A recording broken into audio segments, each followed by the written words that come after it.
नंद गांव के श्याम, इन दोनों के चरणों में मेरा कोटि कोटि प्रणाम। श्री राधा राधा कृष्ण राधा राधा कृष्ण राधा राधा राधा कृष्ण राधा श्री राधा राधा कृष्ण राधा हो राधा राधा कृष्ण राधा राधा कृष्ण राधा राधा राधा कृष्ण राधा राधा कृष्ण राधा राधा कृष्ण राधा राधा कृष्ण राधा हो राधा राधा कृष्ण राधा राधा कृष्ण राधा राधा राधा कृष्ण राधा राधा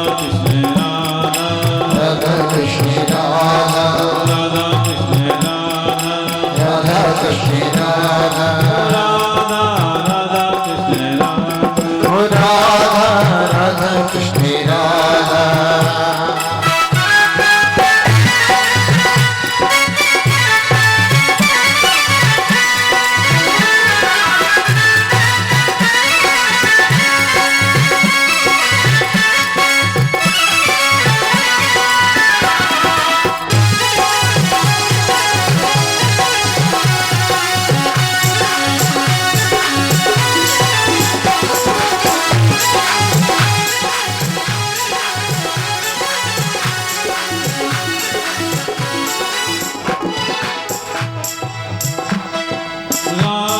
राधा राधा कृष्ण राधा हो राधा राधा कृष्ण राधा राधा कृष्ण राधा राधा कृष्ण राधा राधा कृष्ण राधा राधा कृष्ण राधा राधा कृष्ण राधा राधा कृष्ण राधा श्री राधा कृष्ण भगवान की जय। मेरा माइक ऊपर कर, साउंड ऊंचा कर उधर से मशीन से। हाँ आवाज ध्यान रखा करो, एकदम ज्यादा कमजोर भी ना हो, आवाज ज्यादा हाई में बैलेंस का है।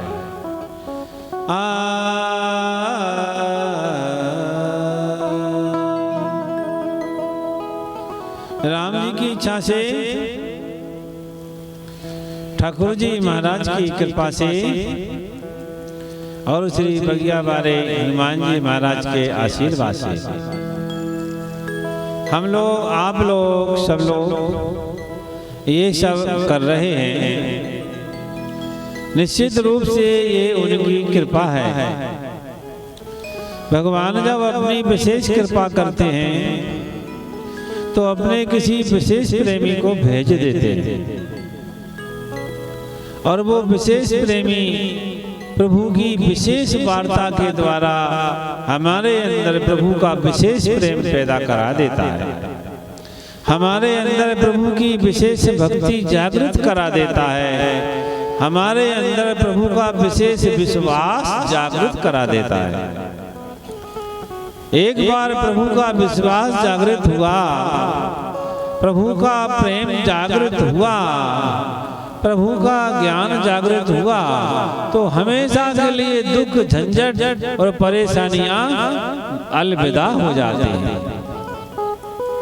ऐसी ये भगवान की दिव्य गाथा है।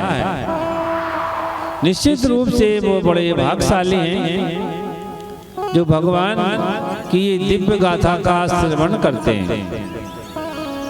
इसके सुनने मात्र से वो हो जाता है जो हो जाना चाहिए, वह रुक जाता है जो रुक जाना चाहिए, वह मिट जाता है जो मिट जाना चाहिए, वह मिल जाता है जो मिल जाना चाहिए।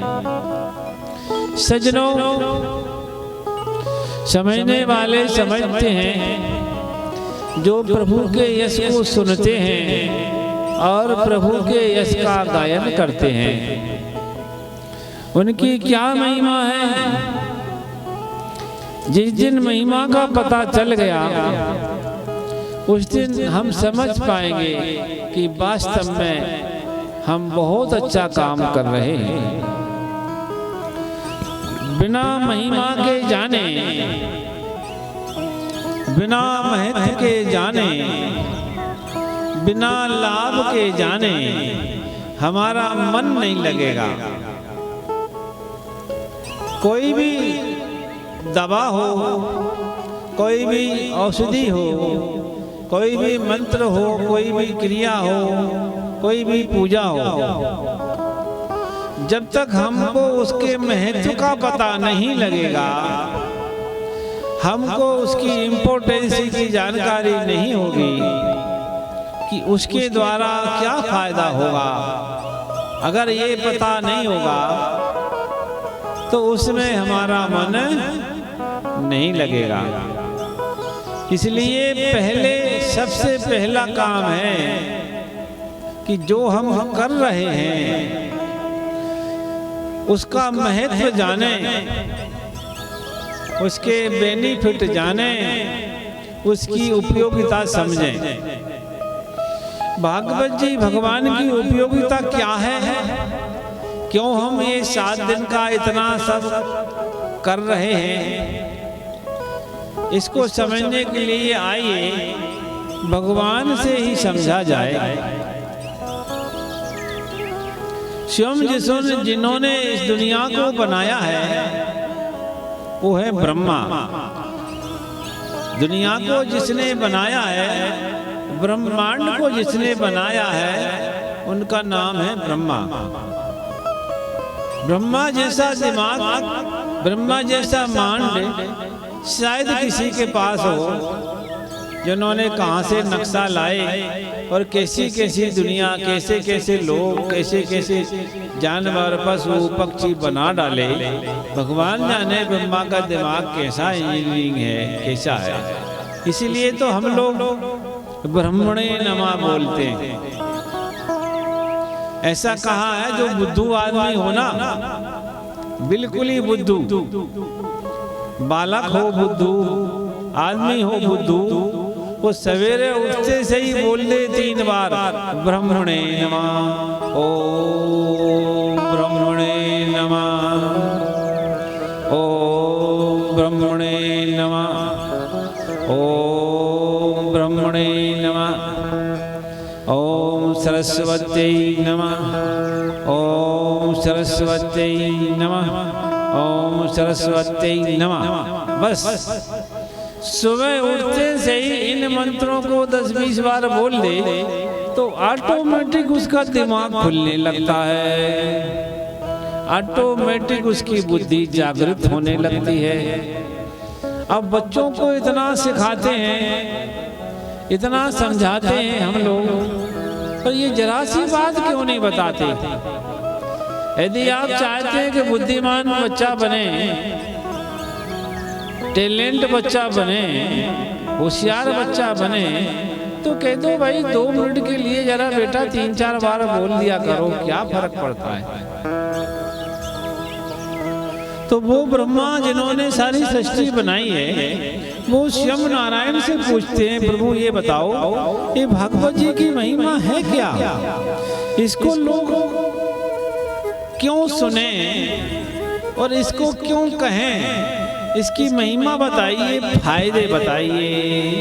तो ये फायदे बताने वाले भी स्वयं नारायण हैं। और नारायण क्या, जिन्होंने ब्रह्मा को भी पैदा किया वो नारायण है। अब सजनों, जब नारायण खुद बता रहे हैं ब्रह्मा को कि ब्रह्मा तुम ध्यान से सुनो, मैं आपको श्रीमद् भागवत जी के फायदे बताता हूँ। जिस दिन तुम श्रीमद् भागवत जी के फायदे समझ लोगे, उस दिन तुम्हारा भागवत जी में, भगवान में मन लग जाएगा। बोलो कृष्ण कन्हैया लाल की जय हो। तो जय जय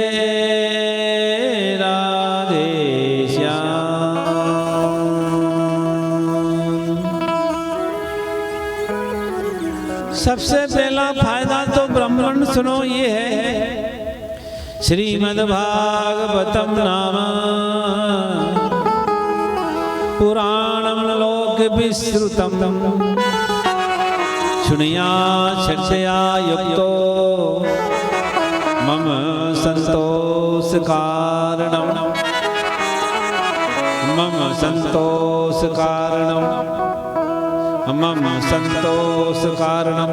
ब्रह्मा सबसे पहले एक नंबर का फायदा ये है कि मैं उस पर खुश हो जाता हूँ। अर्थात जिन्होंने ब्रह्मा को भी बनाया है, ब्रह्मा ने सृष्टि बनाई और ब्रह्मा को नारायण ने बनाया, वो नारायण स्वयं कहते हैं, हे ब्रह्मा, यदि कोई श्रीमद् भागवत महापुराण की कथा कहता और सुनता है ना, तो उस पे मैं प्रसन्न हो जाता हूँ। बोलो राधा कृष्ण भगवान की जय हो। कौन खुश हो गया? इसकी सीटी थोड़ी कम करना लाला, इसकी रिप्लाई की सीटी।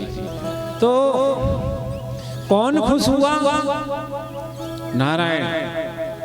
कहने और सुनने वाले के ऊपर नारायण खुश हो गए। अब आप एक बात बताओ, नारायण यदि प्रसन्न हो गए तो भला क्या लक्ष्मी की कमी होगी? क्या ऐश्वर्य की कमी होगी? क्या दिव्य गुणों की कमी होगी? क्या सुखों की कमी होगी? क्या कोई चिंता होगी? क्या कोई परेशानी होगी? क्या कोई दिक्कत होगी? आप बताओ। जिस पर नारायण खुश हो गए उसको क्या परवाह। एक कहावत है, अरे भाई जब मुखिया ही अपना हो गया, सरकार ही अपने पर मेहरबान है, तो अब अपने को घाटा कौन दे सकता है।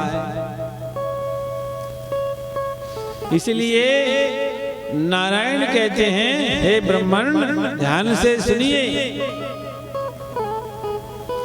जो श्रीमद् भागवत जी की कथा सुनता है उसका सबसे बड़े से बड़ा फायदा ये होता है कि मैं स्वयं नारायण उस पर प्रसन्न हो जाता हूँ। बोलो कृष्ण कन्हैया लाल की। एक फायदा, विद्यार्थी लोग जब पढ़ते हैं तो उनसे एक ऐसे आता है, एक निबंध, हिंदी में निबंध बोलते हैं, तो आप एक निबंध लिखिए, विज्ञान के फायदे, ऐसे निबंध आता है ना।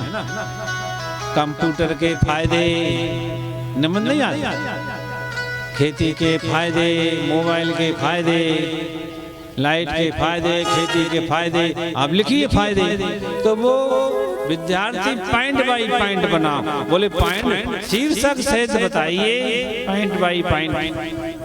नंबर 1 फायदा, नंबर 2 फायदा, डैश करके फिर लिखो, फिर नंबर 3 फायदा, नंबर 4 फायदा।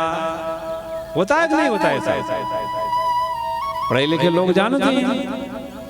तो अब नारायण नंबर बाई नंबर बता रहे हैं फायदे, कि भागवत जी के फायदे लिखिए, सुनिए आप। नारायण सुना रहे, ब्रह्मा सुन रहे। अब बताओ, इतनी बड़ी बड़ी हस्तियां हैं, इसको कहने वाली और सुनने वाली हमारी क्या औकात है, हमारी क्या बिसात है, हम किस खेत की मूली हैं। कहने वाले नारायण, साक्षात नारायण, और सुनने वाले कौन? इस ब्रह्मांड का नायक ब्रह्मा। सबसे बड़ी हस्ती ये 2 ही तो हैं, और है कौन? अब तुम शंकर जी की कहो तो वे तो माला लेके राम राम करने बैठे हैं। वो तो कहते हैं दीन दुनिया से मुझे कोई मतलब ही नहीं है, खुश हो जाए तो दिक्कत नहीं, नाराज हो जाए तो दिक्कत नहीं। अब ये खटर पटर तो भाई ये दोनों की इच्छा से होती है। कौन से? या तो नारायण और ब्रह्मा। समझ गए ना? शिव तो मालूम है, शिव कब जागते हैं? जब ये दोनों से अनकंट्रोल मामला बनता है और लोग ज्यादा गड़बड़ करने लगते हैं तो बाबा कहते हैं अब मैं इन्हें दंड दूंगा। तो बाबा तो फिर सीधा तीसरा नेत्र खोलते हैं, दुष्टो तुम भगवान को भी आजकल खेल समझने लगे हो, धर्म को खेल समझने लगे हो, धर्मात्माओं को सताते हो, महात्माओं को सताते हो, ब्राह्मणों को सताते हो, गऊ को सताते हो। तो गुस्सा करके बाबा अपना तीसरा नेत्र ही खोलते, तो खोलते से ही राम नाम सत्य हो जाता है सबका। इसलिए शिव जी को कोई ज्यादा नहीं बोलता, भजन ही करने दो, फायदा उसी में ही है। तो शिव जी तो राम का नाम लेके बैठे हैं। बोलो शंकर भगवान की जय हो। शंकर सहज स्वरूप संहार, लागी समाधि अखंड अपार। शंकर सहज स्वरूप समार, लागी समाधि अखंड अपार।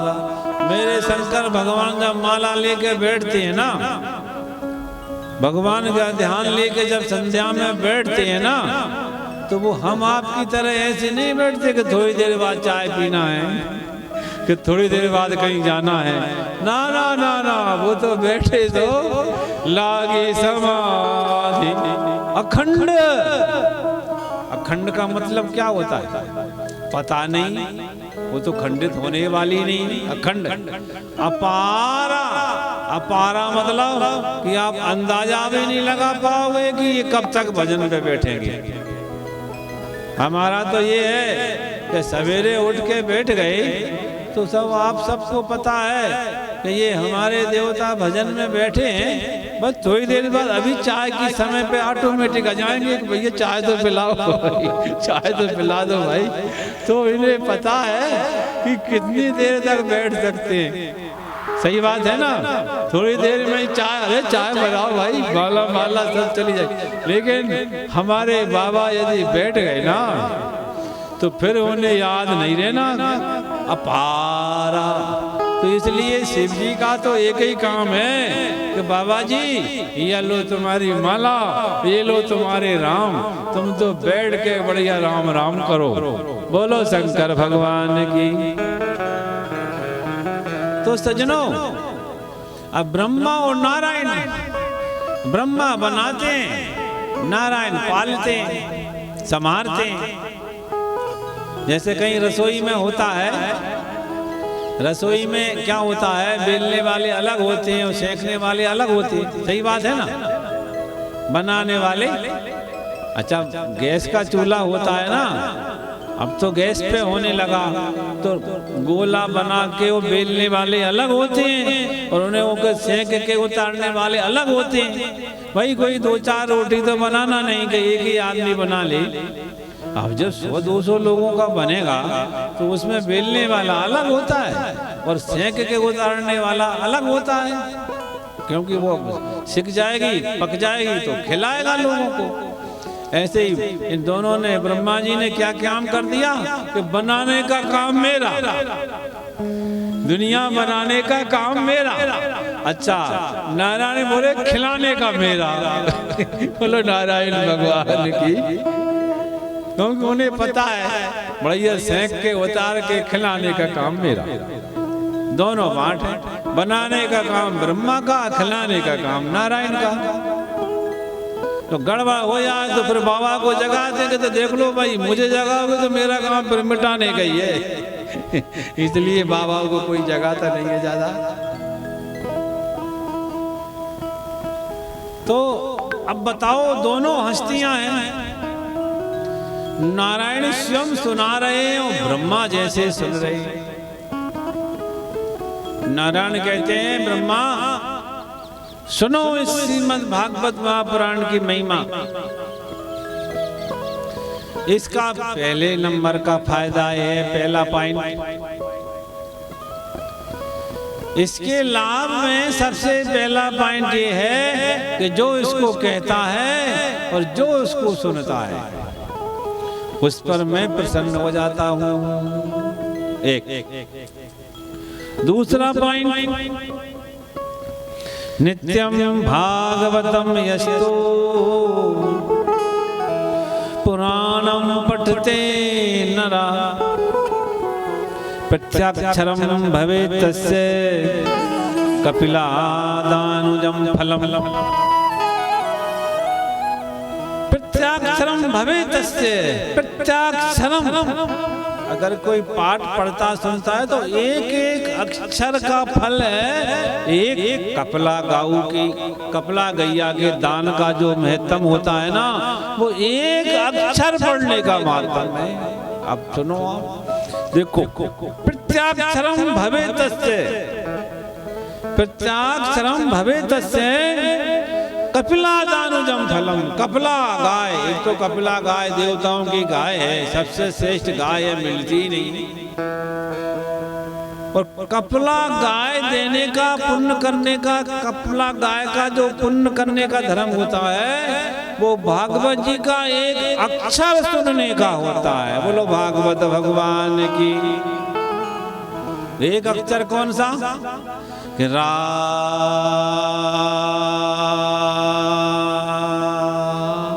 एक ही चला ना अभी, धा धा कह दिया तो धमाधम हो गया। सजनों, एक अक्षर का इतना महिमा है इनके श्लोकों का। तो अब आप इसी से अंदाजा लगाइए, जिसके एक अक्षर भागवत जी का एक अक्षर पढ़ने का एक गाय के पुण्य का होता है फल, तो अब जो हजारों अक्षर पढ़ेगा, लाखों अक्षर, और इसमें अक्षर कितने होंगे ये बताना बड़ा मुश्किल है। श्लोक बताना तो आसान है कि भाई 18,000 श्लोक है ना, 12 स्कंद हैं, 12 स्कंद हैं और 18,000 श्लोक हैं और 435 अध्याय हैं। ये तो गिनती हो गई। तो अब लेकिन अक्षर की गिनती कैसे होगी? 18,000 श्लोकों की अक्षर कितने होंगे? अब आप देखना, यदि अनुष्टुप छंद है तो 16 अक्षर होते हैं त्रिष्टुप छंद के। अब वो तरह तरह के छंद होते हैं, हर छंद के अलग अलग अक्षर होते हैं। अब अक्षर कितने हो जाते हैं कोई पता नहीं। अर्थात अनंत गौओं को दान करने का जो फल होता है वो फल केवल पढ़ने और सुनने का होता है। बोलो कृष्ण कन्हैया लाल की जय हो। ये point number 2, point number 1, point number 2। अच्छा, और पॉइंट नंबर 3 पे आइए आओ। पॉइंट नंबर, या पठेत प्रियतो नित्यम श्लोकम भागवतम सुता अष्टादश पुराणानां फलमाप्नोति मानवा। तीसरा फल कि सुनो, यदि कोई इसका एक श्लोक का पाठ कर लेता है ना, तो उसको ब्रह्मा 18 पुराणों के फल के बराबर फल मिल जाता है। बताओ, 18 पुराणों के पाठ करने का जो फल मिलता है, जो पुण्य मिलता है, वो केवल भागवत जी के एक श्लोक में मिल जाता है।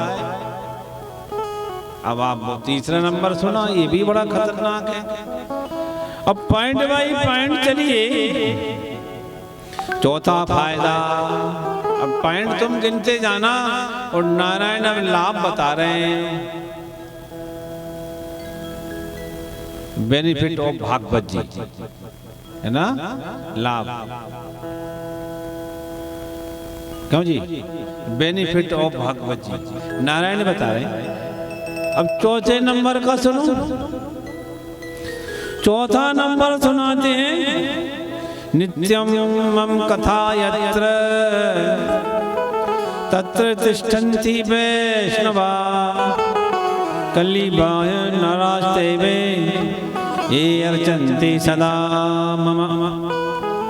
सुनो ब्राह्मण, ये बड़ा विलक्षण पुण्य जो भागवत जी का पाठ करता है ना, वहाँ मेरे जो 12 वैष्णव बड़े बड़े महान धुरंधर जो मेरे भक्त हैं, हनुमान प्रहलाद जैसे, वो उसके आसपास आ जाते हैं। क्योंकि जहाँ भागवत जी का नित्य पाठ हो रहा, वहाँ प्रहलाद जैसे 12 भक्त में, हनुमान जैसे भक्त, प्रहलाद जैसे भक्त, सनकादिक ऋषि जैसे भक्त, वो वहाँ आ जाते हैं उसके घर पे, और वो आ जाते हैं। और जो संसार में ये जो दुखों का सागर कलयुग सबको परेशान करता फिर रहा है, घूम रहा है, दुनिया को हैरान कर रहा है कलयुग, वो कलयुग उस घर से भाग जाता है। बोलो राधा कृष्ण भगवान की। ये कितना बड़ा फल है। और इतना ही नहीं, और सुनो 7वें नंबर का, मैं आपको 5, 7, 8 ही बता पाऊंगा, और भगवान ने तो इसमें मालूम है कितने नंबर गिनाए। अब आज तो मैं थोड़ी कम कथा करूंगा, वो पूरा ही नहीं सुना पाऊंगा आपको। अभी तो मैं थोड़ा सुना रहा हूँ। अभी कौन सा पॉइंट आएगा? 7वें नंबर का। 7वें नंबर का पॉइंट सुनो, वैष्णवानां तु शास्त्राणि ये अर्चन्ति गृहे नरा सर्व पाप निर्मुक्ता भवन्ति सुरवंदिता। अब आप ये बड़ा विलक्षण है 8वें नंबर का पॉइंट। नारायण कहते हैं ब्रह्मा सुनो, जो नित्य भगवान के इस भगवत जी का पाठ करता है, ये वैष्णव शास्त्र है, उसका फायदा ये होता है सर्व पाप विनिर्मुक्ता, तो सारे पापों से मुक्त हो जाता है। और भवंती सुरवंदिता, यानी देवताओं को भी वंदनीय हो जाता है, यानी उसको देवता भी सलूट मारेंगे। बोलो कृष्ण कन्हैया लाल की।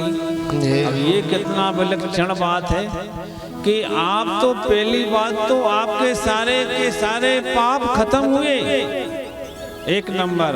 और दूसरा है भवंती सुरवंदिता, सर्व पाप विनिर्मुक्ता। 1-2 पाप नहीं, सर्व पाप विनिर्मुक्ता, सारे के सारे पापों से आपकी मुक्ति हो जाएगी। और भवंती सुरवंदिता, देवताओं के वंदनीय हो जाओगे आप। ये है। तो सज्जनों,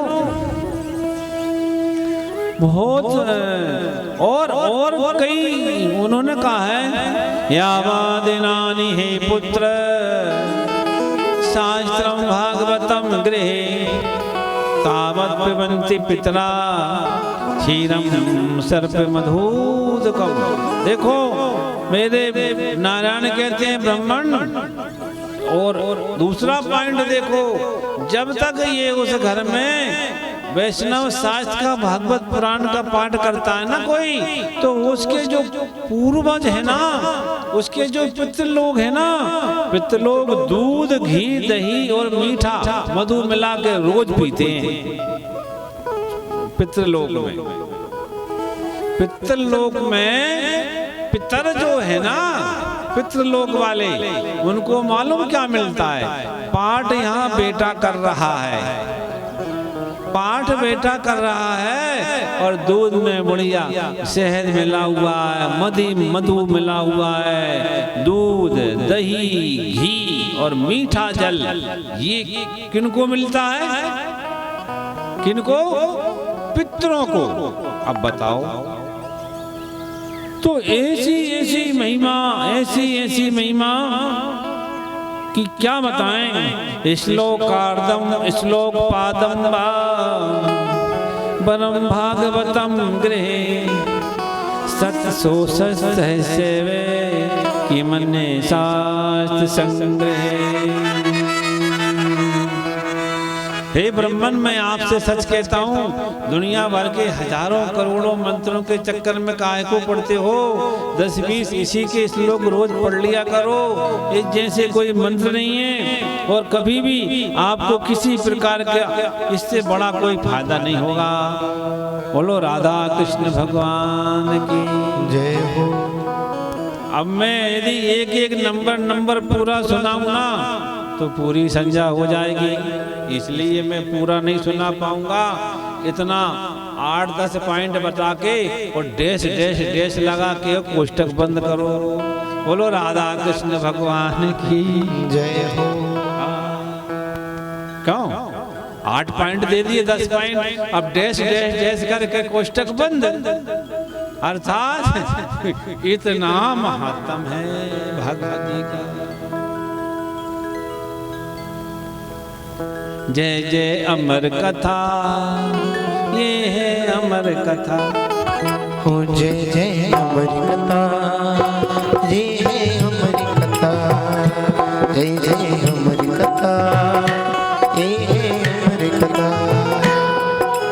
इसे श्रवण कर मिट जाती है, हो इसे श्रवण कर मिट जाती है जीवन की हर व्यथा। जय जय अमर कथा, जय जय अमर कथा। ये है अमर कथा, ये है अमर कथा। जय जय अमर कथा, क्या बात है? जय जय अमर कथा।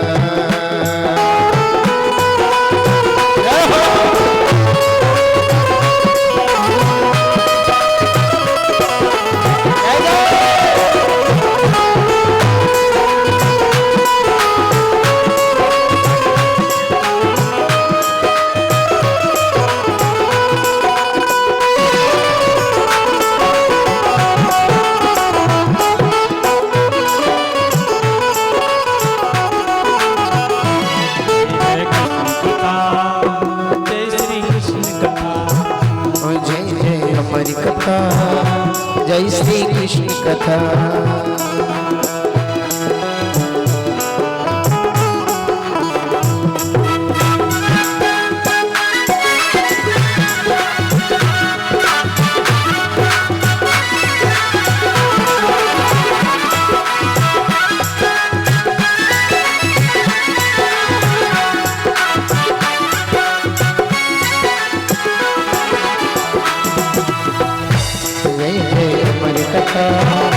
जय श्री कृष्ण कथा।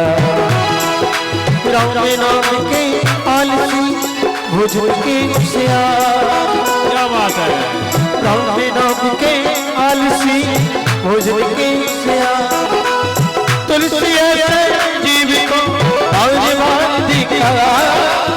तुलसी ऐसे जीव को भगवान दिखा। जय जय राम कथा, जय श्री कृष्ण कथा। जय जय राम कथा, जय श्री कृष्ण कथा।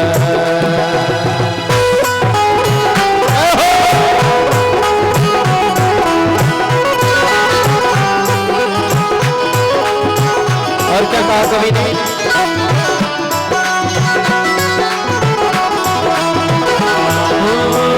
राम कथा सुंदरी करतारी। बहुत अच्छे। राम कथा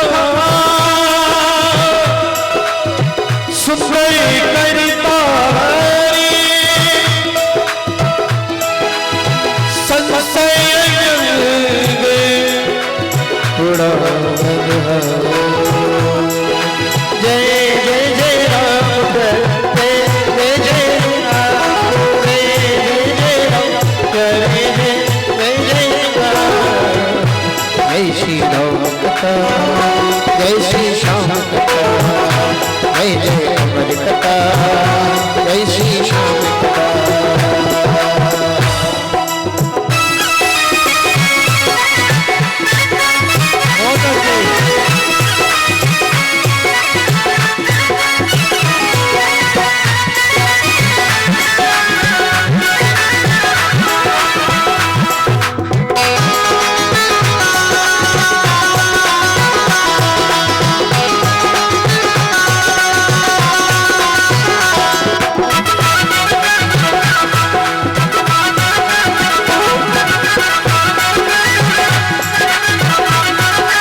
सज चढ़े चला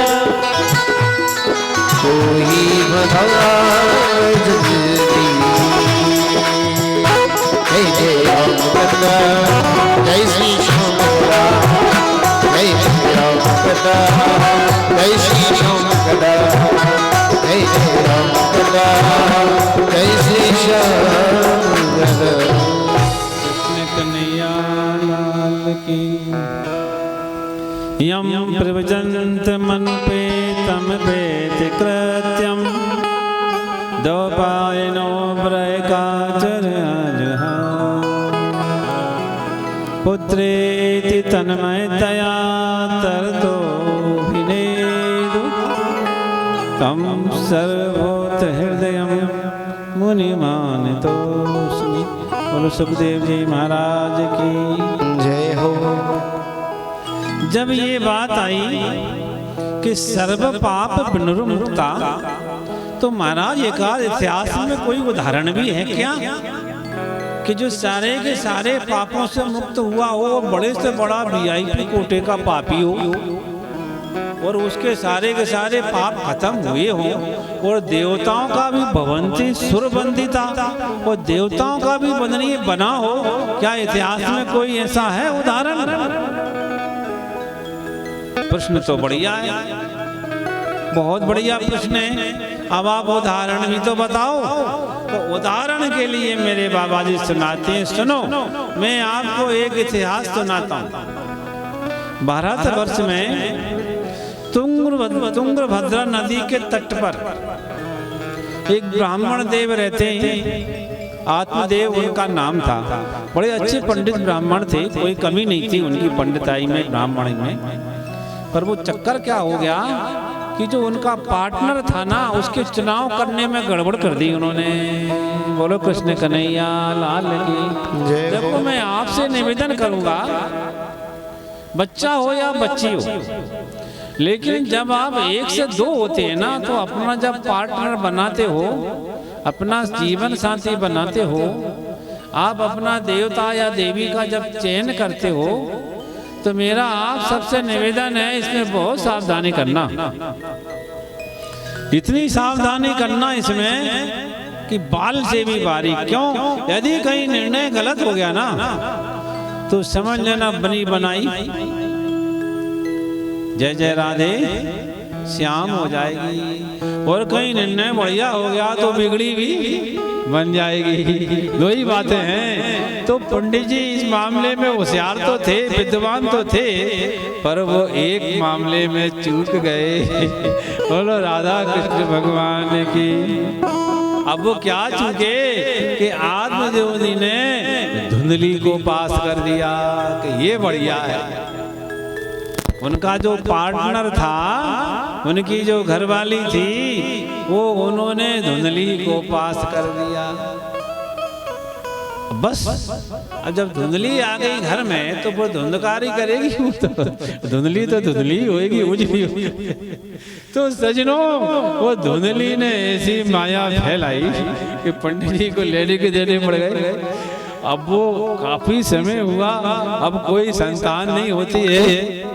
अब बेचारे आत्मदेव दुनिया को तो अनुष्ठान बता रहे हैं, कईयों को फायदे हो रहे हैं, कईयों के संतान हो रहे हैं, और अब लोग कहने लगे, अरे महाराज जय सिया राम। भैया इतनी गहरी जय सिया राम क्या कर रहा है कि कोई बात होएगी, अरे जय सिया राम, और तर्क भी है। समझ रहे हो कि महाराज दुनिया है तो बता रहे हो कि जय सिया राम।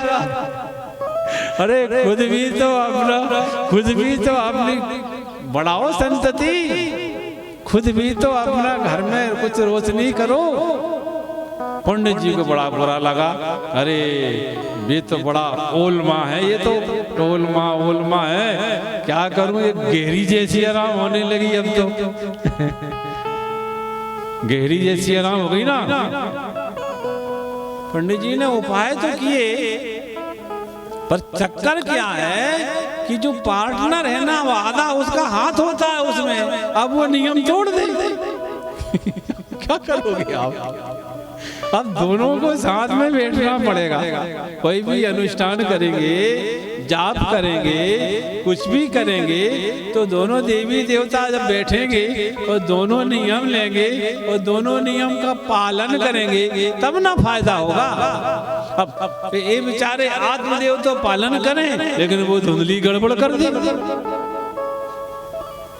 अब किसी सहेली ने कहा भी उससे, अरे तुम बोले तू क्यों ऐसा क्यों करती है? वो बेचारे पंडित जी परेशान हो रहे हैं और तू उनका नियम और व्रत भंग कर देती है कुछ न कुछ। अरे बोले पंडित का मैं एक विश्व सुंदरी हूँ, मेरा सौंदर्य खतरे में पड़ जाएगा। बड़ी आफत है भाई, ऐसे उल्टे पुल्टे विचार वाली। अरे ऐसे किसी के सौंदर्य खतरे में पड़ते हैं क्या माँ बनने से? अरे माँ बनने के बाद तो और नूर आता है। हाँ, मूर्खों को कौन बताए? और मेरा पेट मटके जैसा हो जाएगा। अरे तो थोड़ी देर के लिए ही तो होगा, फिर सही हो जाएगा। नहीं, मैं तो लिखा है ना, मन से नहीं कह रहा हूँ, मैं लिखा है, ये बिल्कुल लिखा है तो ऊपर से वो लिखा ही नहीं, केवल मेरी भाषा विवेचना कर रहा हूँ, पर स्पष्ट लिखा है। वो कहती है नहीं मेरा मटके जैसा पेट हो जाएगा, मैं विश्व सुंदरी स्टैंडर्ड की हूँ, मेरी स्टैंडर्ड की, मैं एक ऐसी ब्यूटी क्वीन हूँ, मेरी चर्चा में जिधर से निकलती हूँ लोगों की नजरें मेरे ऊपर रहती हैं, और मेरा पेट बड़ा होगा तो मैं घर में से कैसे निकलूंगी? लोगों ने कोशिश की समझाने की, अरे ऐसे कुछ नहीं होता, थोड़ी देर के लिए पेट बड़ा हो जाएगा तो फिर कम हो जाएगा। अरे बोले नहीं, वो तो मेरे को जचता ही नहीं है, और भी कई कारण है। बोले क्या कारण? कि मेरे पैर नहीं चलेंगे तो वो मेरी ननन न जाएगी घर में उस समय, तो वो मेरा माल सब ढोले जाएगी मेरा घर का सामान ढोले जाएगी। बड़ी आफत है। आखिर वो धुंधली को कोई समझा नहीं पाया, और बेचारे पंडित जी कहाँ तक अनुष्ठान करें, जब साथ नहीं मिला तो अनुष्ठान पूरा ही नहीं हुआ। अंत में नतीजा ये हुआ कि बेचारे निपूते रहे। एक बार उनको इतना दुख हुआ, बोले ये निपूते से, अब मैं दुनिया में गृहस्थी आदमी हूँ, और गृहस्थी आदमी को कोई यदि बेटा बेटी ना हो तो फिर वो कहता अब ये कौन खाएगा इस बड़े मकान में, कौन रहेगा, ये इतनी जमीन है मेरे पास, इतना बैंक बैलेंस है मेरे पास, गाड़ी घोड़ी, अब कौन क्या करेगा? वास्तव में दिमाग तो होता ही है, मन में तो आता ही है। बोले ये सब धन दौलत रुपया पैसा क्या काम का, जब कोई बेटा बेटी नहीं है, और अब तो जीवन भी कोई काम का नहीं। बोले अब तो मैं क्या दिखाऊं? वो गए जंगल में मरने के लिए, आत्महत्या करूंगा। वो जंगल में जाके एक पत्थर के ऊपर खड़े होके उन्होंने कहा इस जीवन से तो मैं मरूंगा। वो जैसे वो मरने को उतारू हुए तो समर्थ सतगुरु प्रकट हो गए। बोलो सतगुरु सरकार की जय हो। हाथ पकड़ लिया, अरे बेटा ये क्या कर रहे हो? तुम तो विद्वान आदमी हो, समझदार हो।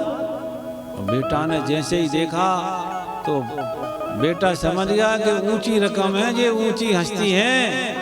तो वो बोले गुरुजी मुझे मर जाने दो। अरे बोले ऐसे कैसे मर जाने दो, आप बात तो बताओ, क्यों मर रहे हो? कि मेरे औलाद नहीं। अरे बोले पागल आदमी, जिनके औलाद है वे कौन से सुखी है? काहे को ये औलाद फौलाद के चक्कर में पड़ता है? पहले ज्ञान से वैराग से समझाया, पर वो नहीं महाराज मैं गृहस्थी आदमी हूँ, मुझे तो औलाद चाहिए, और नहीं तो मुझे मरने दो। आप काहे को रोक रहे हो मेरे को? बोले नहीं मेरे सामने कोई मर नहीं सकता। तो बोले महाराज नहीं मर सकता तो दे दो ना आशीर्वाद यही तो चाहते हो, अब तो दे दो आशीर्वाद। आप तो महात्मा हो, आप चाहो तो संकल्प करके आशीर्वाद दे दो, मेरा काम बन जाएगा। महात्मा मुस्कुराए, बोले कोई बात नहीं बेटे। तो उन्होंने एक फल उठाया और अपने गुरु मंत्र को याद करके अपने इष्ट से कहा प्रभु साधु की लाज रखना, ये ब्राह्मण मेरे सामने मर तो नहीं सकता, लो इसकी कामना पूर्ति कर दो। दे दिया बेटा, एक काम कर तेरी घरवाली को खिला देना, तेरा काम बन जाएगा। पंडित जी बड़े खुश हुए। अब उन्हें ये पता नहीं है कि सबसे बड़ा वीक पॉइंट तो वो घरवाली ही है।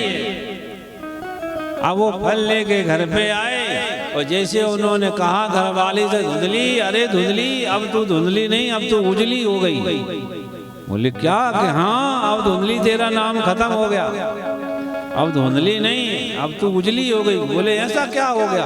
अरे एक महापुरुष प्रकट हुए और उन्होंने मुझे फल दिया है, कहा है कि इसको खाने से बेटा हो जाएगा।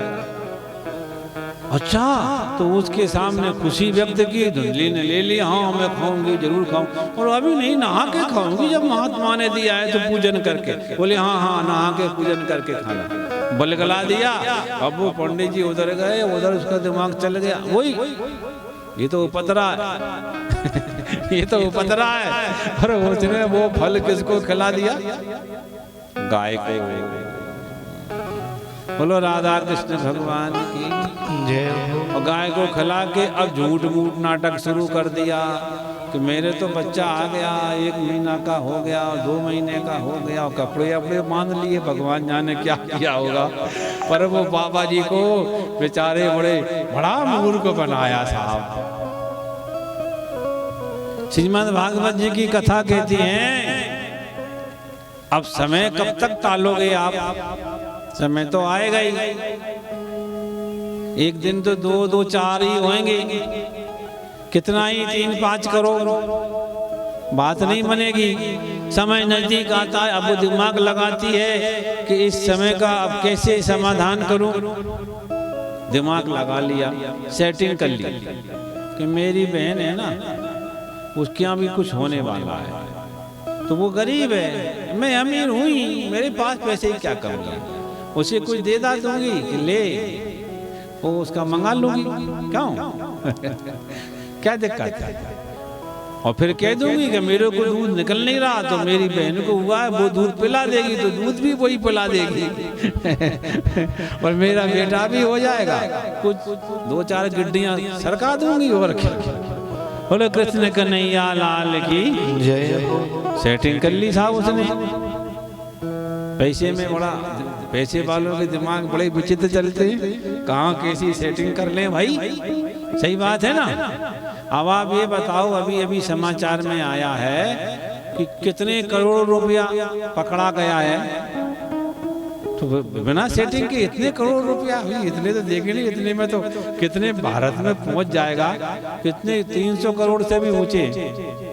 अब 100 करोड़ तो पूरी अपनी 1 अरब तो जनसंख्या ही है, 100 करोड़ तो सारे के सारे आदमी हैं, और 300 करोड़ से भी ऊंचा ज्यादा, इतना एक जगह पैसा मिला है। क्या दिमाग होगा पैसे वालों का। सजनों, सेटिंग है, सेटिंग का जमाना और आप यदि सुनो, आप यदि 10-15 लाख भी रखोगे ना, तो भाई इनकम टैक्स वाले काटना शुरू कर देंगे तो सजनों, सेटिंग कर ली उसने, अब पागल बना दिया। सजनों, आत्मदेव जी को बनाया गया है बुद्धू, फिर वो बच्चा मंगाया गया धुंधली के द्वारा, और फिर नाम के लिए झगड़ा करती है, मैं तो धुंधली रखूंगा, नाम मेरे बेटा है, इसका नाम धुंधली होगा। पंडित जी कहते हैं ठीक है, माँ के नाम से रखना चाहती है, रख ले भाई। तो बोलो धुंधली का बेटा धुंधकारी, मैं तो इसका नाम धुंधकारी रखूंगी। ठीक है भाई, रख ले, तेरा बेटा है। धुंधकारी नाम रख दिया, और धुंधकारी ने उपद्रा किया, और वो तो उपद्रा भी छोटा मोटा नहीं, पैसा पा गया, सहयोग माँ का मिल गया, बड़ा हुआ, संगत खराब मिल गई, खट्टा मीठा कड़वा पानी मिल गया पीने को, फिर क्या कहना। फिर तो भाई वो तो बिगड़ गया, माँ ने सपोर्ट किया है, उससे कुछ नहीं कहना बेटों से। कई माँ बेटों को बिगाड़ देती, अगर बाप टाइट भी हो ना तो माँ उस बाप के ऊपर हावी हो जाती है। अरे आज जमाना खराब है, बच्चों को मत बोला करो ज्यादा, उतनी ठीक नहीं है वो, वहाँ ऐसा देखो कोटा में वो चला गया, कोटा में वो मर गया, वो ऐसे बाप को डरा देते। कुछ कर लेगा बच्चा तो बाप बेचारा ऐसा हो जाता, अरे नहीं नहीं भैया कुछ करना नहीं, लो बिगाड़ दिया। नहीं तो बाप की टाइटिंग, बाप यदि टाइट हो जाए तो बेटा राइट हो जाए, पर वो माँ टाइट होने दे तब ना। बोलो कृष्ण कन्हैया लाल की, वो माँ टाइट ही नहीं होने देती ना, उससे कुछ नहीं कहना, उससे कुछ नहीं कहना। अरे भाग गया तो, कहीं भाग गया तो, कुछ कर लिया तो, डरा दिया माँ ने। सज्जनों कथा ऐसी है कि क्या बताऊं, आज के जमाने में बिल्कुल सेट हो रही भागवत जी की कथा, सेट है पूरी कलयुग में। नतीजा भयंकर बड़ा महा, कोई ऐसा कर्म नहीं बचा जो बचने। ये वीआईपी पाप जितने होते हैं वो सबका शौकीन, पैसा पा गया, दोस्त पा गया, अब पैसा खत्म हुआ तो बस अब बाप बेचारा बुढ़ा हुआ तो धमकाने लगा बाप को, निकाल पैसा। बाप घबरा गया, अब क्या करूं मैं। माँ को धमकाने लगा, बाप ने कहा भैया भाग लो, घर छोड़ के फायदा नहीं, कब क्या पता कब क्या कर दे। ये बुरी कहानी हुई। धुंधली ने भी दुख पाया और वो रोने भी ना दे, बोले तुम लोगों के सामने रोया मत करो, मेरी इज्जत का सवाल है। और वो परेशान भी करे, पैसा दो, मारे कूटे, सारे कर्म करे, जवान बेटा माता पिता को दुख दे रहा है, अब पैसा है नहीं है, उससे कहते हैं नहीं है पैसा, वो मैं नहीं, तुम कहीं रखे हो, पैसा बहुत है, मुझे दे नहीं रहे हो। भैया नहीं है दादा, पैसा नहीं है बेटा, अरे निकाल पैसा बुढ़िया, बुढ़ा निकाल पैसा, सिर पर रख के ले जाएगा, ज्ञान और देते हैं उल्टा, सिर पर रख के ले जा, अरे भैया नहीं है, अरे कैसे नहीं, बुरी तरह से सताया माँ बाप को। और वो क्या शादी करेगा, उसका मन एक में क्या लगेगा, वो कि तो रिलेशनशिप पे चल नहीं जाना 17 जगह, वो तो जाने कितनी कितनी जगह उसकी जो है वीआईपी हिस्ट्री। हाँ अब वो एक से कहाँ मन लगेगा उसका, एक से कहाँ मन। ये तो बहुत देवियां हैं जो बेचारे देवता हैं, जो अपना पत्नी व्रता पति व्रता में संतुष्ट हैं। नहीं तो ऐसे आदमी के दिमाग का ठिकाना। सजनों मैंने कहाँ की वेश्याओं से शादी कर ली, बस नतीजा ये हुआ उन्होंने सारा पैसा खींच दिया, माँ बाप दुखी होकर चले गए। अब पैसा खत्म हुआ, डांका डालने लगा, डांका डालते डालते लगा कि कहीं ये पकड़ा गया और राजा ने पकड़ लिया तो ये तो फांसी पे चढ़ेगा, हम भी मरेंगे, क्योंकि चोरी में सपोर्ट करने वाला भी उतना ही दोषी होता है। तो वेश्याओं ने सोचा इससे पहले कि अपन मरे, अपन अपने आप को बचाओ, कि क्या करो। तो बोले ये कभी तो फंसेगा, अभी ये आवाज ज्यादा दे रहा है, सीटी, कभी तो ये फंसेगा, सीटी कम कर इसकी, आवाज कम नहीं, तो कभी तो ये फंसेगा। और जिस दिन ये फंस गया उस दिन ये भी मरा। और एक कहावत हमने सुनी है कि हम तो मरेंगे पर सनम तुमको भी ले डूबेंगे। और कृष्ण कन्हैया लाल की, ये तो मरेगा और हमें भी ले डूबेगा। तो उन्होंने सबने इकट्ठा होकर मालूम क्या किया, आया था बढ़िया टक होके, है ना, टक माने समझ गए ना, टक होकर आया और खटिया पे सोया। तो वे 5-7 वेश्याओं ने विचार किया मौका है, अभी से होश तो है नहीं है, तो खटिया ही पे बांध दिया उसको, खटिया पे बांध दिया मजबूती से, अच्छी तरह से बांध के। अब उसके मुंह के ऊपर तकिया रख के इसकी सांस बंद करो सजनों, और मुंह पे तकिया रखें तो वो मरे नहीं, झटपटाए। अब हुआ कि भाई मरता नहीं है, क्या करे। और पापी आदमी के प्राण आसानी से नहीं निकलते, तड़प बहुत कड़क होता है ना। बोले क्या करें, ये तो मर ही नहीं रहा। तो एक ने अरे कैसा नहीं मारा, धुआं लगाओ, इसमें आग लगा दो, कहावत है ना, अरे आग लगे धुआं लगे, आग लगा दो। ठीक है ना। वो आज तीसरी लाई तो जे आपके गोले ले गया और मोड़े पे ही धर दिया, है ना, मोड़े पे धर दिया। दुर्दशा है, देखो पाप तो आएगा ना। मोड़े पे धर दिया, धू धू करके और जल के, मन बोल पा रहा हूँ करके न, और जल के धुंधकारी खत्म। अब ये कहाँ जाएंगे, उम्र बाकी है, मरने का टाइम आया नहीं, वो मर गए, उल्टे काम किए, भूत बने घूम रहे, पलीत बने घूम रहे, जिंदे में भी परेशान किया और मरने के बाद भी अब लोगों को परेशान कर रहे हैं। यही तो होगा नतीजा। अब रो रहे हैं हमारा क्या होगा। पर उधर सज्जनों, गोकर्ण गैया को जो फल दिया था, ओसिया गोकर्ण जी पैदा हुए। बोल गोकर्ण जी महाराज की जय। और गोकर्ण जी बड़े हुए, उन्होंने पिता को समझाया, पिता को ज्ञान दिया। गोकर्ण भागवत उन्होंने 2 श्लोकों में पिता को ज्ञान दिया था उन्होंने। सज्जनों, अब ये गोकर्ण जी बैठे बैठे ध्यान करते हैं। अब ये गोकर्ण जी को कहता है, भूत बना हुआ, अरे भैया, भाई साहब, आप मेरे भाई हो, मेरा कुछ कर दो, मैं बहुत दुख पा रहा हूँ। तू कौन है? बोल नहीं पाया। फिर उन्होंने अपना जल लेकर और मंत्र का अभिमंत्रित करके और डाला, ये कौन है, इसको बोलने की शक्ति प्राप्त हो। संकल्प करके जल फेंका, बोलने की ताकत आई। हाथ जोड़ कर कहता, भैया मैं तुम्हारा भाई हूँ, धुंधकारी मेरा नाम है। अरे हाँ हाँ हाँ, अरे भाई तू क्या है करे, मैं बहुत पले बहुत दुख पा रहा हूँ भाई जी, मेरा कछु कर दो। बोले का कदम में तेरो।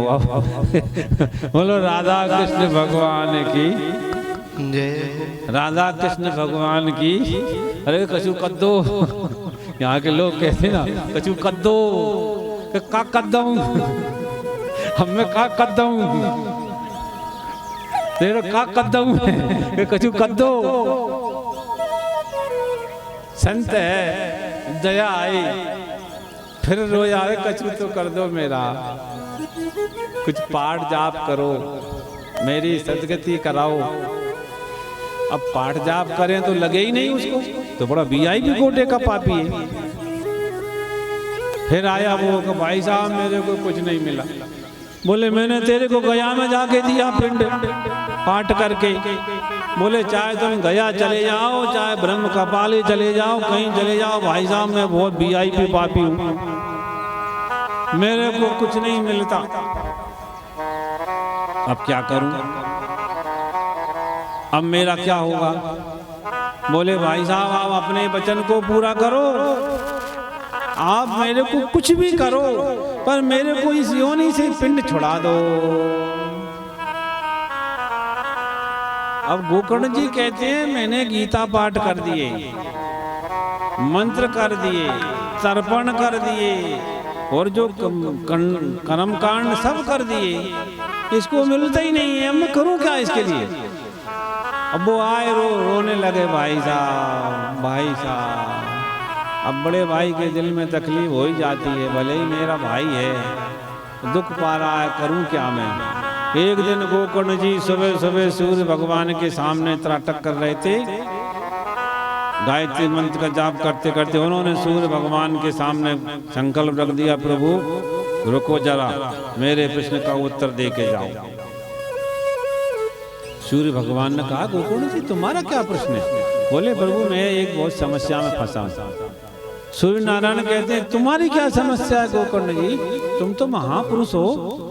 बोले महाराज मेरी समस्या दूसरी प्रकार की है। बोले कौन से प्रकार की है। कि मेरा प्रकार ये है कि वो मेरा भाई वो भूत बना पड़ा है, मैंने उसके लिए सारे कर्म कांड कर दिए, गया भी चला गया, ब्रह्म कपाली, तीर्थ, गंगा, जमुना, सरस्वती, दान पुण्य गौदान सारे कर्म कर डाले उसके लाने, पर वो तो अपनी वो भूत ही बना है, वो उसका कुछ करना सदगति नहीं होती। वो कहता मुझे कुछ मिला ही नहीं, तो बहुत बड़ा पापी है।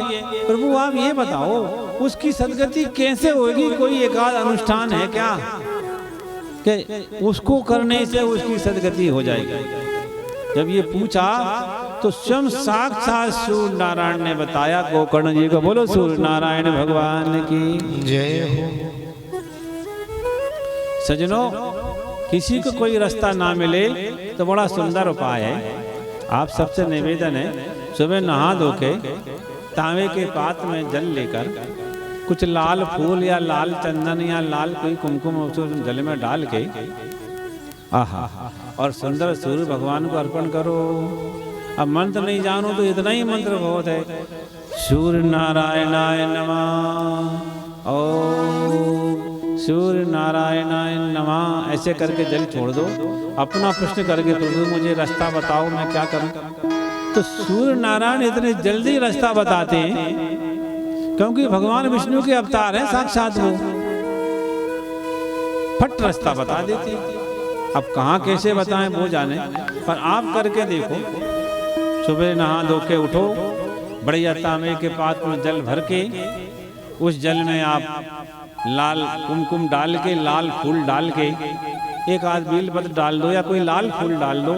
ऐसे लेके सुबह सुबह ओम सूर्य नारायणाय नमः, सूर्य नारायणाय नमः ये बोलते जाओ। ओम श्री सूर्य नारायणाय नमः। जल देते देते प्रार्थना कर दो, प्रभु मुझे रास्ता बताओ, मैं क्या करूं? मुझे बताओ मैं क्या करूं? छोड़ दो।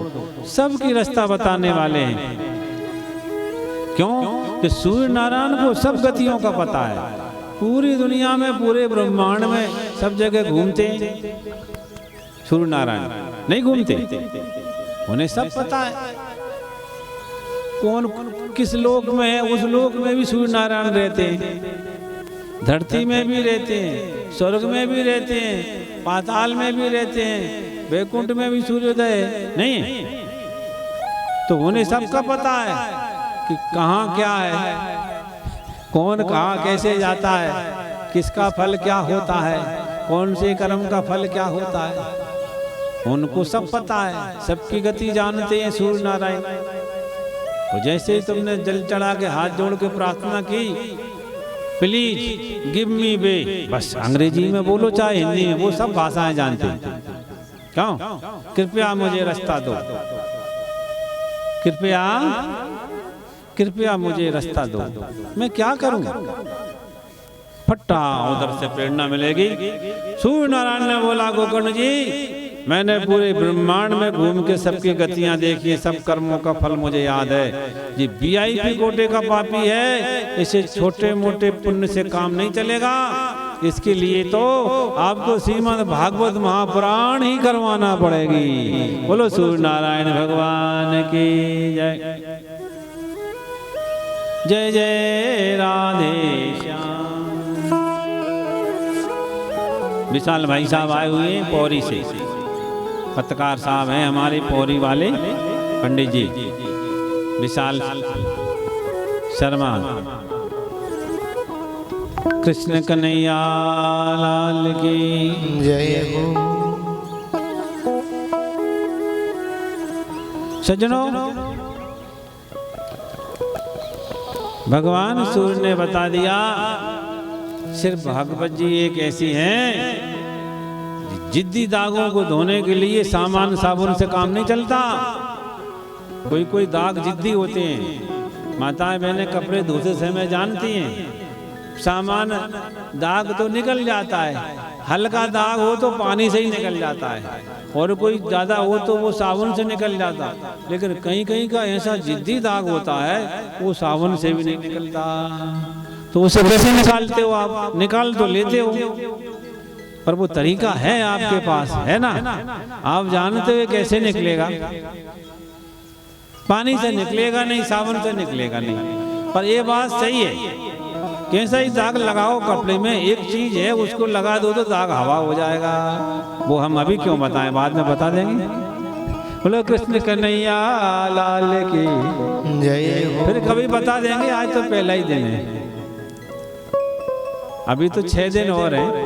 पर है एक उपाय, कैसा ही जिद्दी दाग हो, कैसा ही जिद्दी दाग लगा हो कपड़ों में, जो साबुन से भी ना निकल रहा हो, धो धो के परेशान हो गए हो, एक चीज है उसको मिला के उस दाग पे लगा दो, कुछ देर बाद आप देखेंगे दाग गोल हो गया।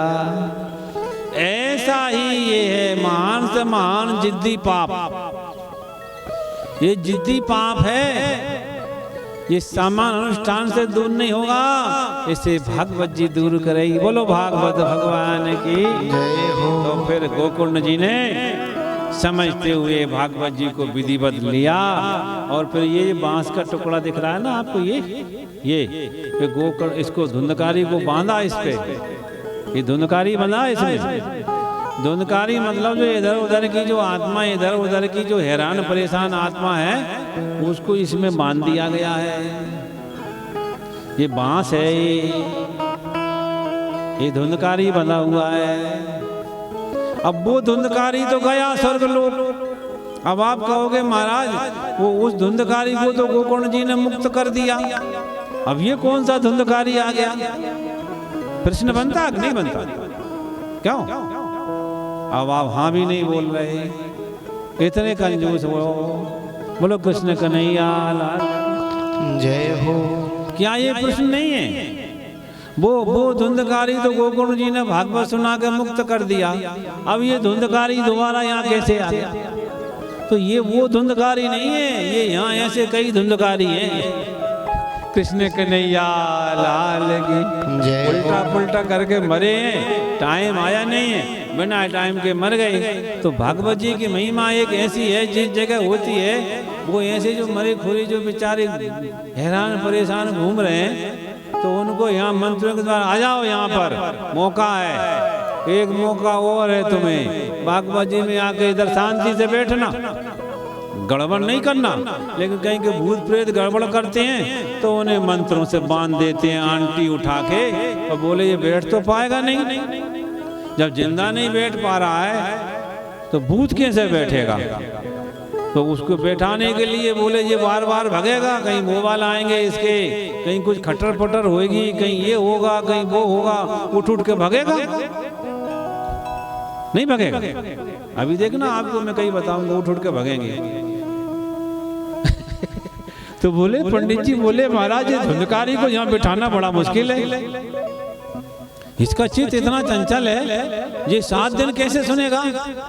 ये कलयुग का धुंधकारी, वो धुंधकारी तो सुन लिया और उसका कल्याण हो गया, लेकिन कलयुग के धुंधकारी लोग बैठ नहीं सकते, इसलिए पंडित जी ने उठाया कलावा, देख रहे हो, वो मंत्र पढ़ के उठा के बांध दिया, ले अब भगले कहाँ भगेगा? कृष्ण कन्हैया लाल की जय हो। और फिर उन्होंने सुनाया, तो जैसे जैसे पहला दूसरा तीसरा चौथा और 7वें दिन में तो कल्याण ही हो गया धुंधकारी का। बोलो गोकर्ण जी महाराज की जय हो।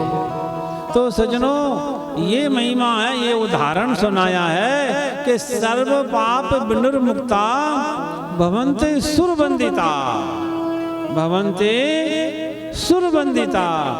तो ये सर्व पापों से सना हुआ धुंधकारी है, और भागवत जी के अनुष्ठान से इसके सारे के सारे पाप धुल गए, मिट गए, और ये दिव्य विमान आ गया उसको लेने। सब श्रोताओं के सामने विमान उतरा है 7वें दिन,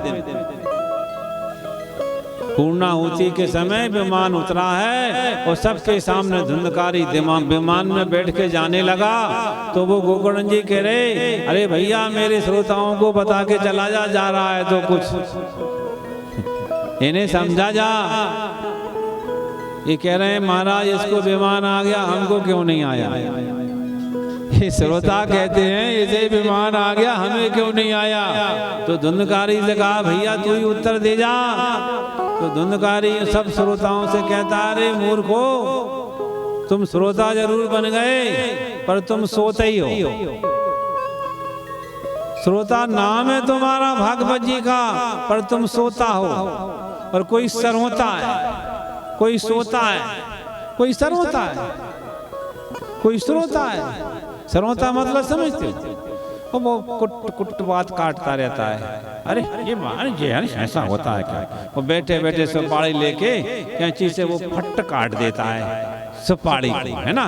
तो बैठे बैठे कई लोग ऐसे भी होते हैं सरवता कई सरवता होते हैं अरे बेकार की बात है, ऐसा होता है क्या, काट दी बात। और कई सोता होते हैं। सोता कैसे? अब दरअसल टेंशन बहुत है, रात में नींद बिना गोली के आती नहीं, देखना। और फिर क्या पता कितने रात के होंगे आने, प्राकृतिक नींद थोड़ी आती है लोगों को। इस टाइप के लोग होते हैं, नेगेटिव एनर्जी वाले होते हैं, उन्हें प्राकृतिक नींद नहीं आती, या तो गोली खा के बेहोश होंगे। नींद तो उनसे कोसों दूर है, कोसों दूर है, नींद नहीं आती।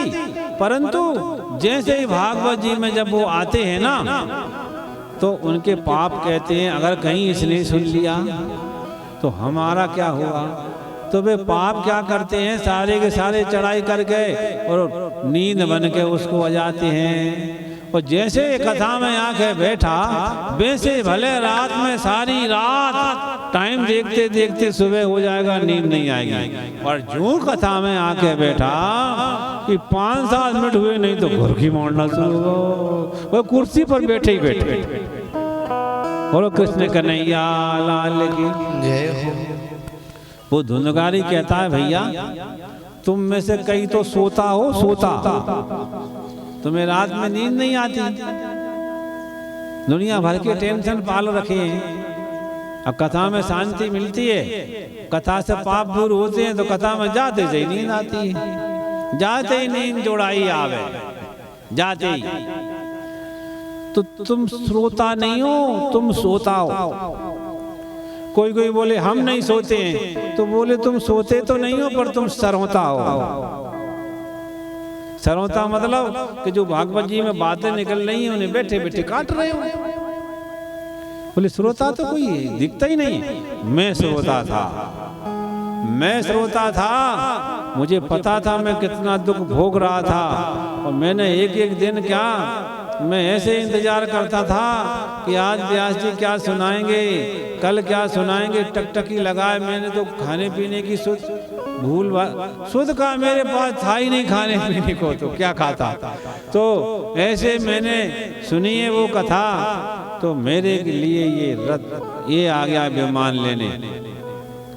और तुम श्रोता बने ही नहीं तो तुम्हें विमान कहाँ से आता। सबकी पोल और खोल दी उसने। कौन ने?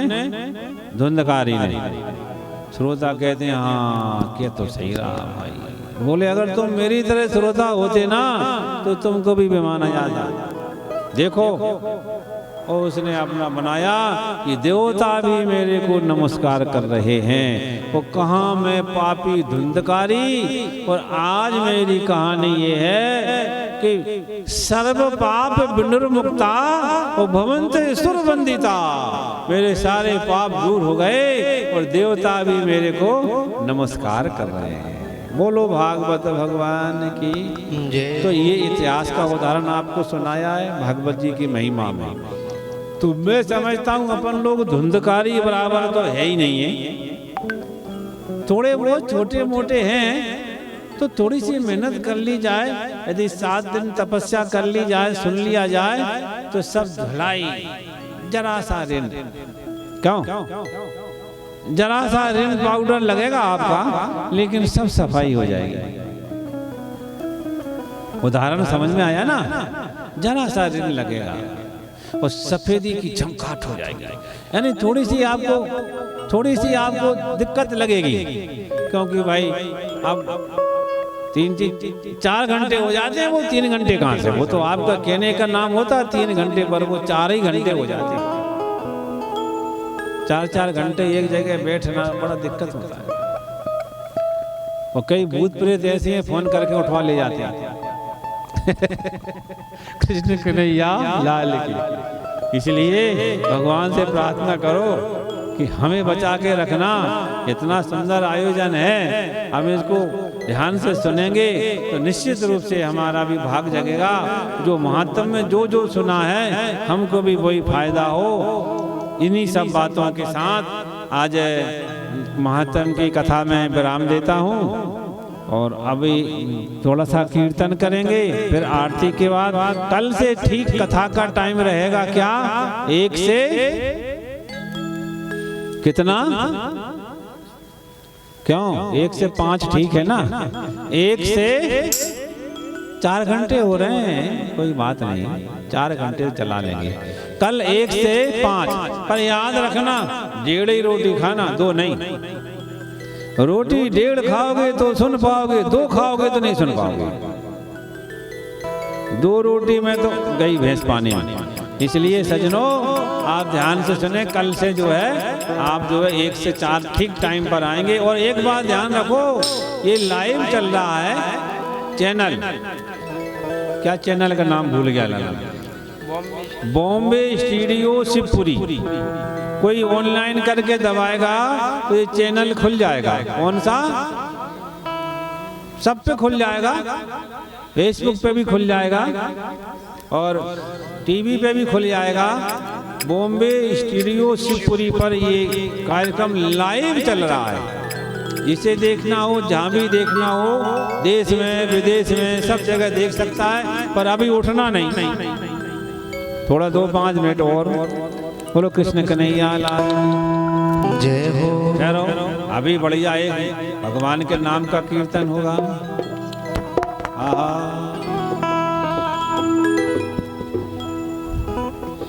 ओ मेरो राधा रमण गिरधारी, गिरधारी श्याम बनवारी, मेरो राधा रमण गिरधारी, गिरधारी श्याम बनवारी। मेरो मेरो मेरो मेरो राधा रमण गिरधारी, गिरधारी श्याम मेरो राधा रमण गिरधारी, गिरधारी श्याम बनवारी,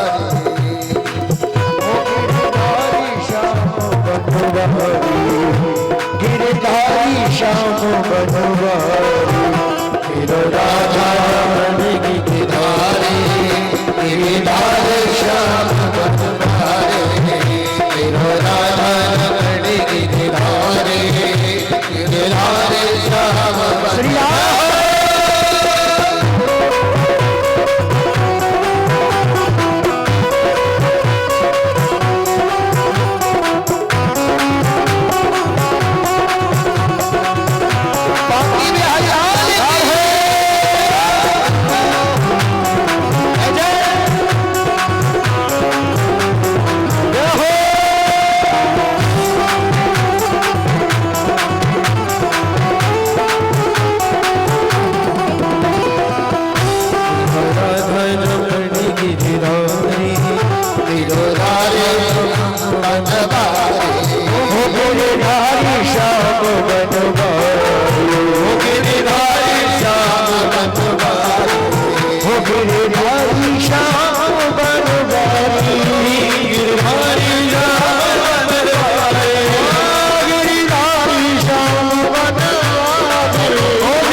रच दे सब प्यारा मिट जा कोट जगत अभिया पिता श्री राम दोनों हाथ जाके धीरा धीरा धीरा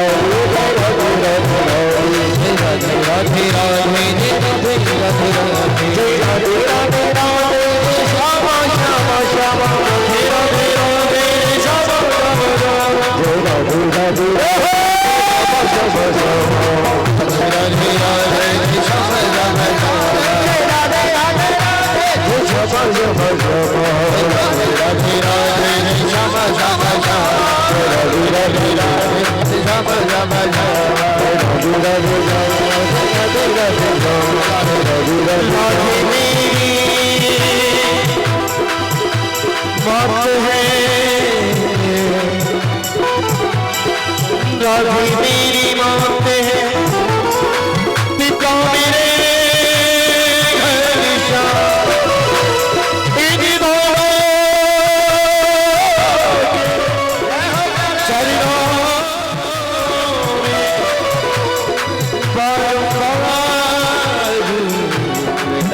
हरि हो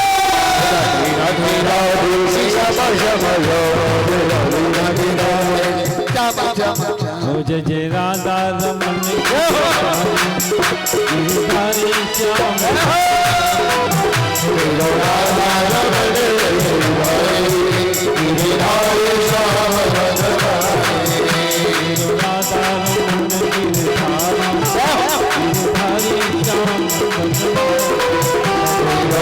रमन गिरधारी श्याम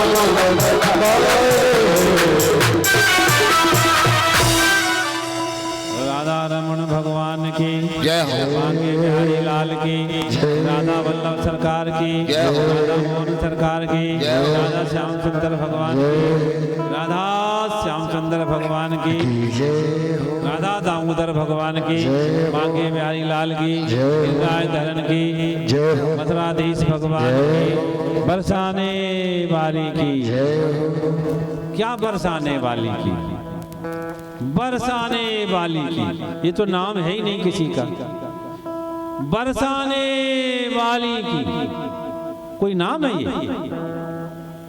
ये तो बरसाने क्या बरसाने वाली क्या बरसा एक समझने वाली बात है बरसाने वाली कोई नाम है क्या राधा तो नाम हो गया पर बरसाने वाली यानी प्रेम रस ज्ञान रस भक्ति रस आनंद रस सुख का रस जो बरसाने वाली हैं वही राधा रानी बोली राधा रानी सरकार की जय हो। बोलो बरसाने वाली की जय हो। मैं जैसे ही कहूँ बरसाने वाली तो समझ लेना ठीक है ना अब आप अस्तु वाणी को अब आरती करेंगे आप लोग नाम करके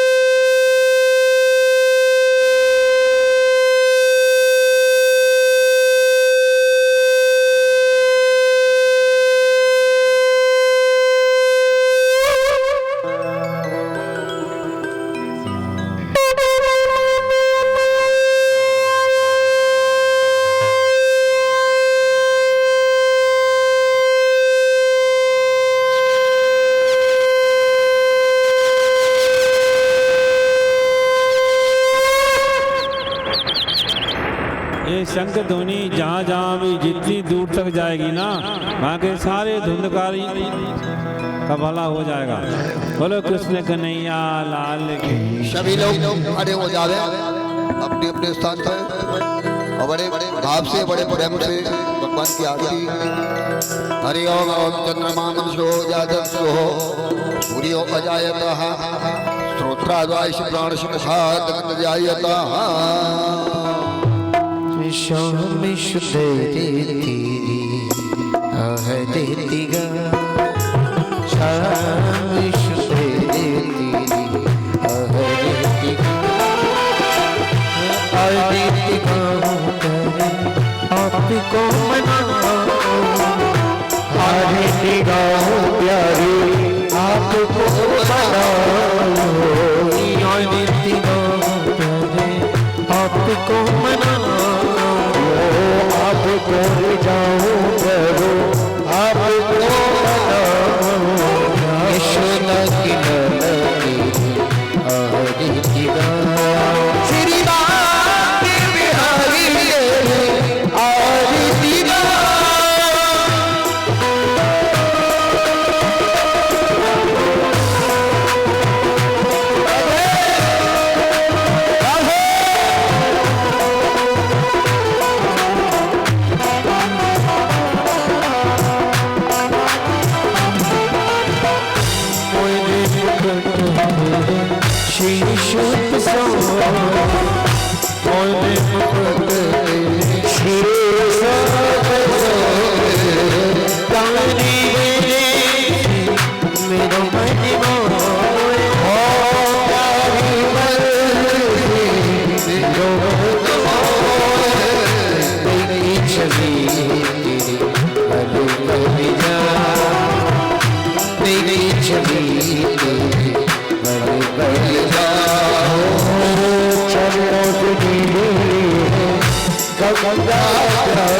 चले न शीतलीकरणः पुष्पादिदेवादवदनं हस्तवादमामन्दनम् ओम ह्यहु शान्तिरन्तरिक्षभुं शान्तिः पृथिवी शान्तिरापः शान्तिरोगधयः शान्तिः वनस्पतयः शान्तिः विश्वे देवाः शान्ति ब्रह्म शान्तिः सर्वभूत शान्तिः सामा शान्तिरेव। सभी लोग फूल चावल हाथ में ले लें। हरि ओम है ओम जगने न जगमह जयंती देवा प्रथम न्यासन्नः देहनाकं महिमानः सचन्द्र यत्र पूर्वे साध्या शान्तिरेवा। ओम राजाधिराजाय प्रसय्यसायने नमो वयं वैष्णवाय कुर्महे समे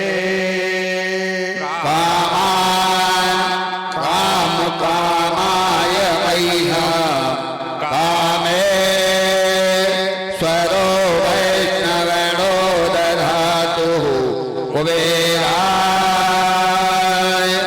वैष्णवाय महाराजाय नमः। स्वस्ति साम्राज्यं भोज्यं वैराज्यं वामेष्ठं राज्यं महाराज्यमाधिपतये समन्तपर्याये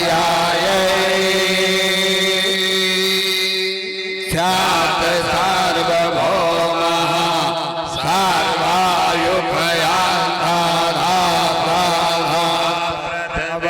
समस्तपर्यन्ताय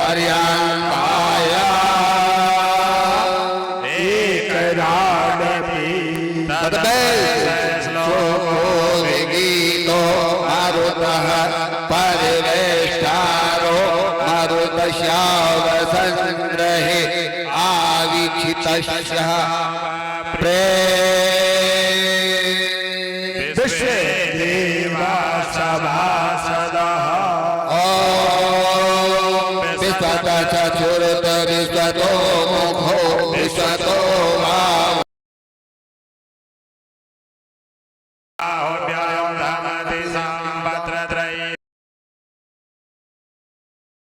देव एकः एकदन्ताय विद्महे वक्रतुण्डाय धीमहि तन्नो दन्ती प्रचोदयात्। हरि ओम गणाम्बिकायै च विद्महे कर्मसिद्ध्यै च धीमहि तन्नो गौरी प्रचोदयात्। हरि ओम नारायणाय विद्महे वासुदेवाय धीमहि तन्नो विष्णु प्रचोदयात्। हरि ओम महालक्ष्मै च विद्महे विष्णुपत्न्यै च धीमहि तन्नो लक्ष्मी प्रचोदयात्। हरि ओम तत्पुरुषाय विद्महे महादेवाय धीमहि तन्नो रुद्र प्रचोदयात्। हरि ओम हिमाचल सुताय विद्महे रुद्रप्रियायै च धीमहि तन्नो गौरी प्रचोदयात्। हरि ओम दशरथ नंदनाय विद्महे परम ब्रह्मै च धीमहि तन्नो रामः प्रचोदयात्। हरि ओम जनक नंदनाय विद्महे रामप्रियायै च धीमहि तन्नो सीता प्रचोदयात्। हरि ओम नंदनंदनाय विद्महे यशोदावत्सलाय धीमहि तन्नो कृष्ण प्रचोदयात्। हरि ओम प्रभवान सुताय विद्महे कृष्ण प्रियायै च धीमहि तन्नो राधा प्रचोदयात्। हरि ओम अंजनी नंदनाय विद्महे वायुपुत्राय धीमहि धीमहि तन्नो हनुमत् प्रचोदयात्। हरि ओम कात्यायनी च विद्महे कन्याकुमारी च धीमहि तन्नो देवी प्रचोदयात्। हरि ओम हंस हंसाय विद्महे परमहंसाय धीमहि तन्नो सुखदेव प्रचोदयात्। हरि ओम परम ब्रह्मै च विद्महे गुरुदेवाय धीमहि तन्नो सद्गुरु प्रचोदयात्। सेवक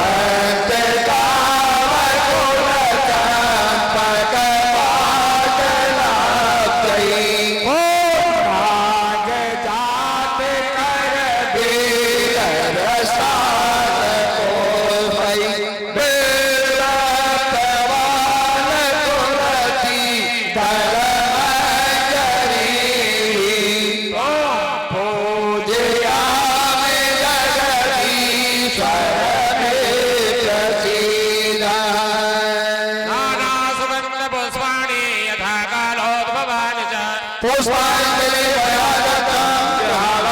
परमेश्वर सुमन सुगंधि सुमन युत सुमन सुगंधि बहार पुष्पांजलि अर्पण करो सब देव करो पुष्पांजलि समर्पयामि। ए तीर्थानि प्रचरन्ति संगास्तानि कंगणाते कांगं सहस्रयोजनेव धनवान् तन्मसि। पापो हम पाप कर्म ही